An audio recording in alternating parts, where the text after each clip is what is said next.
Hello বন্ধুরা, কেমন আছো তোমরা সবাই? আশা করি প্রতিদিনের মতন তোমরা খুব ভালো আছো। বন্ধুরা, আমাদের প্রত্যেকের বাড়িতেই এরকমের প্লাস্টিকের ম্যাট থাকে। এই ম্যাটগুলো দেখবে কিছুদিন ব্যবহার করার পরে এগুলো কিন্তু ছিঁড়ে যেতে থাকে, আর এর থেকে প্লাস্টিকগুলো ঝরে ঝরে পড়তে থাকে। তখন আমরা বিরক্ত হয়ে এই মাদুরগুলো কিন্তু ফেলে দিই। তো আজকে আমি তোমাদের সাথে শেয়ার করব এরকমের ম্যাট তোমরা ফেলে না দিয়ে কিভাবে ব্যবহার করতে পারো। তো খুব সহজভাবে তোমরা কিন্তু ইজিলি বাড়িতে পড়ে থাকা এই রকমের পুরনো ম্যাট দিয়ে এটা বানিয়ে নিতে পারো। আর দেখো, একটু বুদ্ধি করে সংসার যদি একটু টাকা বাঁচানো যায় তাহলে খারাপ কি। তো আজকে আমি বেশ কটা আইডিয়া শেয়ার করব, আশা করব তোমাদেরকে আইডিয়াগুলো খুব ভালো লাগবে। তো প্রথমে দেখো, এরকমের ম্যাটটা আমি কেটে আধা করে নিলাম। তো আজকে আমি আগের যে ভিডিওতে দেখিয়েছিলাম যে আমি একটা পুরনো ম্যাট দিয়ে নতুন কিছু করেছিলাম, তো সেই ম্যাটেরই কিছুটা অংশ বেঁচে ছিল। তা আমি বলেছিলাম তোমাদেরকে পরে শেয়ার করব। তো দেখো, এতটাই কিন্তু এই কাঠির মাদুরটা বেঁচে ছিল। তো আমি বললাম এটা আজকে তোমাদের সাথে শেয়ার করে দিই, এটা দিয়ে আর কি করা যেতে পারে। দেখো কতটা অংশ বেঁচে আছে, অনেকটাই কম, তো এতটা কেন ফেলে দেবো। তো প্রথমে আমি এটাকে এইভাবে কেটে নিলাম, হাফ করে নিলাম, আধাটা আমি অন্য কিছুতে ব্যবহার করব। আর প্রথমে এই পার্টটা দিয়ে আমি এই অর্গানাইজারটা বানিয়ে নেব। তো খুব সহজেই তোমরা কিন্তু করতে পারো। প্রথমে আমি সাইড থেকে কাঠিগুলো কেটে নিলাম।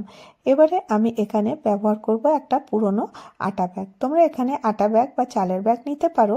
তো এতে কি হয়, এগুলো কিন্তু খুব মজবুত হয়, তো খুব তাড়াতাড়ি ছিঁড়বে না, সেই জন্য আমি এখানে আটা ব্যাগের ব্যবহার করছি।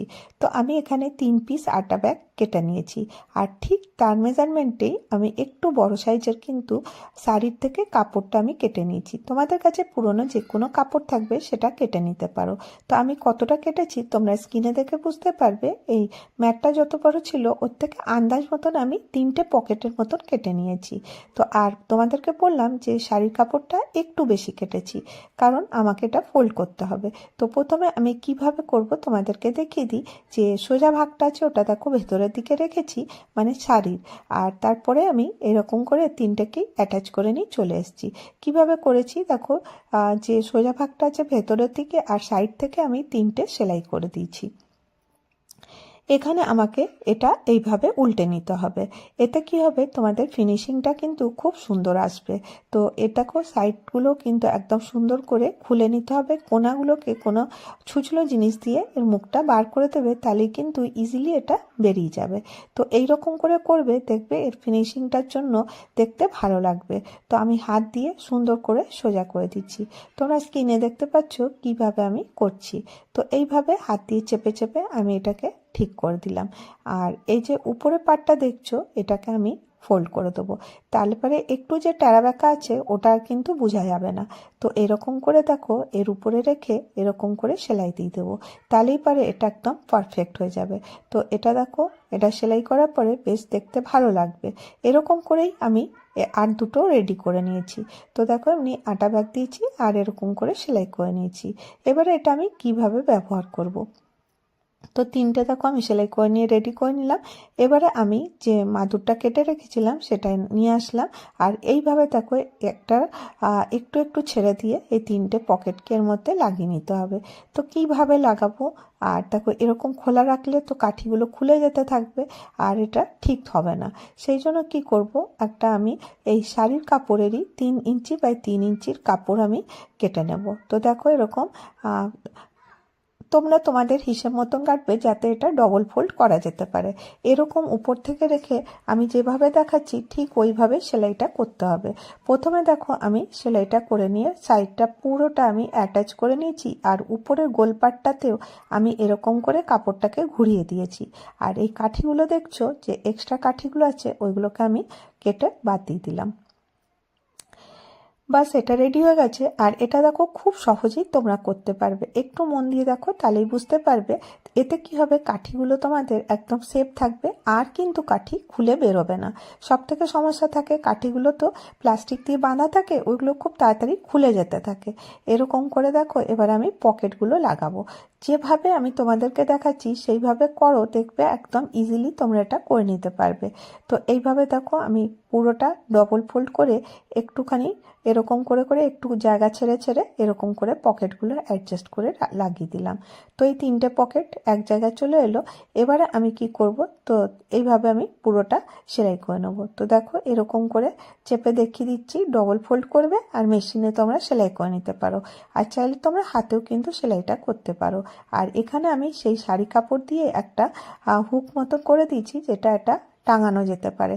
আর এখানে আমি সুতো দিয়ে সেলাই করে দিচ্ছি। তো দেখো এই অর্গানাইজারটা রেডি হয়ে গেছে। এটা তোমরা যে কোনো জায়গায় টাঙিয়ে রাখতে পারো আর মাল্টিপারপাস ইউজ করতে পারো। তো দেখো কতটা সুন্দর হয়েছে। এটা আমি কিভাবে ব্যবহার করব তোমাদেরকে পরে শেয়ার করছি। এবারে যে আধা অংশটা ছিল সেটা এখানে আমি নিয়ে নিলাম, আর এখানে নিয়ে নিচ্ছি একটা পুরনো জুতোর বাক্স। আমাদের প্রত্যেকের ঘরেই দেখবে এই রকমের ছোট বড় বাক্স থাকে, তোমরা কিন্তু সেটাকে ব্যবহার করতে পারো। আমি এখানে কি করব, এই যে ঢাকনাটা আছে দেখছো, এই ঢাকনাটাকে আমি এরকম করে কেটে নিচ্ছি। কারণ এটা ঢাকনাটা দেখছো একদমই খারাপ হয়ে গেছিলো, কিন্তু আমি এখান থেকে এর কার্ডবোর্ডটা নিয়ে নিলেও আর নিয়ে এর মধ্যে বক্সের মধ্যে লাগিয়ে দেবো। এতে কি হবে, বক্সটা কিন্তু মজবুত হয়ে যাবে। আর এখানে আমি একটু সেলোটেপ ব্যবহার করব। দেখো কোথাও কোথাও খুলে গেছে, তো এটাকে আমি প্রথমে ভালো করে স্টিক করে নেব। এবারে নিয়ে নেব সেই ম্যাটটা কিভাবে মেজারমেন্ট দিচ্ছি তোমরা স্ক্রিনে দেখেই বুঝতে পারবে। এইভাবে দেখো আমি নিয়ে নিলাম আর এইভাবে কেটে নিচ্ছি। কারণ দেখো ম্যাটটা অনেকটা কম ছিল আর আমাকে পুরোটা এটাকে কভার করতে হবে, সেই জন্য অ্যাডজাস্ট করে তোমরা এটাকে কেটে নেবে। তো এরকম করে দেখো পুরো চারপাশটা যেন একই সমান হয় সেইভাবেই কাটবে। আর এখানে দেখো আমি মেপে নিচ্ছি, বক্সটাকে এর উপরে রেখেই তোমরা বুঝতে পারবে কতটা কাটতে হবে। এরকম করে আমি চারদিকে 4টা পিস আমি কেটে নেব। তো দেখো এটা দেখতে যতটা সুন্দর হবে বানাতে কিন্তু অতটাই সহজ। তো দেখো ছোট্ট ছোট্ট আইডিয়া কিন্তু আমাদের অনেক কাজে লাগে। এরকম করে আমি 4টা পিস আমি রেডি করে নিচ্ছি। সাইডটার জন্য কি করব, আবার এরকম করে মুখের উপরে এরকম করে বসিয়ে দেব। যতটা লেন্থ আর হাইট লাগবে ঠিক ওইভাবেই আমি কেটে নেব। তো এরকম করে দেখো আমি কেটে নিচ্ছি, কিন্তু এটা কাঠির, তো কাঠিগুলো কিন্তু খুলে খুলে বেরোতে থাকবে। এর জন্য আমি শাড়ির কিছুটা অংশ নিয়েছি। এবারে আমি এটার থেকে কিছুটা কেটে নিচ্ছি। এটার কোনো মেজারমেন্ট নেই, তোমরা তোমাদের হিসেব মতন কাটতে পারো। কারণ আমাকে এর পুরো চারদিকটা কভার করতে হবে, তাহলে পরে কিন্তু কাঠিগুলো আর খুলে বেরোবে না। নাহলে পরে দেখো মাদুরের কাঠিগুলো দেখো একটা একটা করে সব খুলে যাবে। সেই জন্য আমি কি করছি, প্রথমে কাপড়গুলো কেটে রেডি করে নিচ্ছি, আর তারপরে এটাকে ডবল ফোল্ড করে এর মধ্যে লাগিয়ে দেবো। তো কিভাবে লাগাবো আগের দিনও তোমাদেরকে আমি শেয়ার করেছিলাম। তো দেখো আমি এখানে পুরোটা রেডি করে নিয়ে চলে এসেছি, যাতে দেখো একটাও কাঠি এরপর থেকে বেরোবে না। কারণ পুরোটাই কভার করা হয়ে গেল, তো কাঠি বেরোবার কোনো জায়গা নেই। এবারে আমাকে বক্সের চারপাশে এটাকে লাগাতে হবে। এটা লাগাবার জন্য তোমরা কিন্তু সুতো দিয়ে সেলাই করে দিতে পারো। এখানে আমি সুতো ব্যবহার করছি না, এখানে আমি গ্লু গান ইউজ করব। আর কিছুটা কাঠি মাদুর বেঁচে ছিল, ওটা আমি এর মধ্যে রেখে দিয়েছিলাম। এবারে দেখো আমি গ্লুটা এরকম করে দেব আর লাগিয়ে নেব।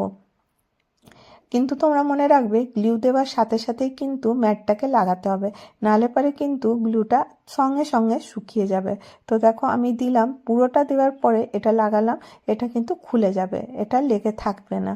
তখন তোমরা কি করবে, তখন একটু করে দেবে আর দিয়ে পুরোটাতে লাগিয়ে এরকম করে হাত দিয়ে চেপে দেবে, তাহলে পরে দেখবে পুরোটা সুন্দর করে লেগে গেছে। এরকম করে পুরোটা আমি কভার করে দিলাম, আর এক্সট্রা যে মাদুরগুলো ছিল সেটা আমি এর ভেতরে বিছিয়ে দিচ্ছি, জাস্ট খালি দেখতে ভালো লাগার জন্য। তোমরা এর ভেতরে অন্য কোনো কাগজ বা কাপড় লাগিয়ে দিতে পারো। তো আমার কাছে এই ম্যাটটাই একটু একটু টুকরো বেঁচেছিল, ওটা কেন ফেলবো বলে ওটা আমি লাগিয়ে দিলাম। আর একটু ডেকোরেশন করার জন্য এর মধ্যে তোমরা পম বা মিরর লাগিয়ে নিতে পারো। তো এখানে আমি কিছুটা ট্যাসেল বানিয়ে রেখেছিলাম 4টা, এটা আমি চারদিকে লাগিয়ে দেবো। দেখো সাজানোটা সম্পূর্ণ তোমাদের উপর, কতটা সুন্দর করে তোমরা সাজাতে চাও। তো কোনো জিনিসকে একটু সাজিয়ে দিলে কিন্তু তার লুকটা খুব সুন্দর আসে। এভাবে দেখো আমি কটা মিররও লাগিয়ে দিয়েছি আর কমপ্লিট। এখানে আমি কিসের জন্য ব্যবহার করব? দেখো, আমি যে ডিআইওয়াইগুলো করি সেগুলোর অনেক কিছু থাকে, পুঁতি, ছুসুতো অনেক থাকে। সেগুলোকে আমি দেখো এইভাবে অ্যারেঞ্জ করে রেখে দেবো। এই যে পাউচগুলো দেখছো, এগুলো সব আমি তৈরি করেছি, আর এর মধ্যে আমার সব কাজের জিনিস আছে। আর একই জায়গায় থাকবে, গ্লুগানও রেখে দিলাম। আর দেখো কতটা সুন্দর লাগছে বক্সটাকে দেখতে। এটা আমার কোনো ওয়ারড্রপে কোনো একটা জায়গায় রেখে দেবো। তো আশা করি তোমাদের এই ছোট্ট আইডিয়াটা ভালো লেগে থাকবে। তো এরকমের ছোট ছোট আইডিয়া তোমরা যদি নিত্য নতুন করবে, তাতে কিন্তু তোমাদের অনেকটা টাকাও সেভ হবে, আর তোমরা এটাকে সুন্দর করে অ্যারেঞ্জ করে রাখতে পারবে। তো খুব ছোট্ট আইডিয়া, এটা তোমরা করে দেখতে পারো, কতটা ভালো লাগবে। তো আশা করি তোমাদেরকে এই ছোট্ট আইডিয়াটা ভালো লেগে থাকবে। এবার চলো তোমাদের সাথে নেক্সট আইডিয়ায় চলে আসি। নেক্সট আইডিয়ার জন্য আমি ব্যবহার করব সেই পুরনো মাদুরটা যেটা আমি কেটে রেখেছিলাম, সেটাই এখানে ব্যবহার করব। তো কি করব দেখো, পুরো মাদুরটা ছিঁড়ে গেছে, তো এখান থেকে আমি হাফটা আগে কেটে বাদ দিয়ে দেবো। এই হাফটা দিয়ে আমি তোমাদেরকে দেখিয়ে দিচ্ছি এটা আমি কিসে ব্যবহার করব। তো দেখো, আমার কাছে একটা পুরনো চাদর ছিল, সেই কটনের চাদরটা আমি নিয়ে নিয়েছি। তোমাদের কাছে যে কোনো কাপড় থাকবে সেটা তোমরা নিতে পারো। আর এই ম্যাটটার উপরে আমি এরকম বিছিয়ে দিয়েছি, আর উপর নিচে আর আশেপাশে কিছুটা জায়গা ছেড়ে দিয়েছিলাম, মানে একটু বড় করে কেটেছি। এবারে দেখো, চাদরটাকে আমি এইভাবে ফোল্ড করছি। তোমরা অনেকেই হয়তো এই আইডিয়াটা ব্যবহার করে থাকো, এটা কিন্তু খুব কাজের। এতে কি হবে, কাঠিগুলো কিন্তু বেরোবে না, যে মাদুরে প্লাস্টিকগুলো খসে খসে পড়বে না। আর এই শীতের সময় বাচ্চাদের বসতে দিতে পারো খেলার জন্য। আর এটা কিন্তু অনেকটা মজবুত হয়ে যাবে, এটা কিন্তু এত তাড়াতাড়ি ছিঁড়েও যাবে না। তো দেখো, পুরোটা আমি এভাবে ফোল্ড করে নিয়েছি, 4-5টাকে ফোল্ড করে রেডি করে দিয়েছি। তো এটা আর আমি পুরোটা দেখালাম না কিভাবে ফোল্ড করেছি, আশা করি তোমরা বুঝতেই পারছো কিভাবে আমি ফোল্ড করলাম। তো এরকম করে একটা সুন্দর তোমরা ম্যাট তৈরি করে নিতে পারো। এটাকে তোমরা রেগুলার পারপাসে ইউজ করতে পারো, অপর দিকটাও করতে পারো বা সামনের দিকটাও করতে পারো। খুব সিম্পল আইডিয়া তোমাদেরকে শেয়ার করলাম। যদি তোমাদেরকে ভিডিওটা ভালো লাগে অবশ্যই একটা করে লাইক করে দিও, অনেক ভালো লাগলে চ্যানেলটাকে সাবস্ক্রাইব করে নিও। তো দেখো, আমি আমাদের ছোট্ট আলমারিতে এরকম করে হ্যাং করে রেখেছি। এখানে তোমাদের প্রয়োজনীয় ছোট বড় জিনিস কিন্তু এর মধ্যে রাখতে পারো। আর এখানে ছোট জিনিস রাখলে সহজেই তোমরা পেয়ে যাবে অনেক রকমের, আমাদের এটিএম কার্ড থাকে বা যে কোনো আধার কার্ড, প্যান কার্ড, এখানে ইজিলি তোমরা রেখে দিতে পারো। দরকার অনুসারে তোমরা এখান থেকে বার করতে পারবে। আজকের ভিডিও এতটাই, আবার দেখা হবে নেক্সট।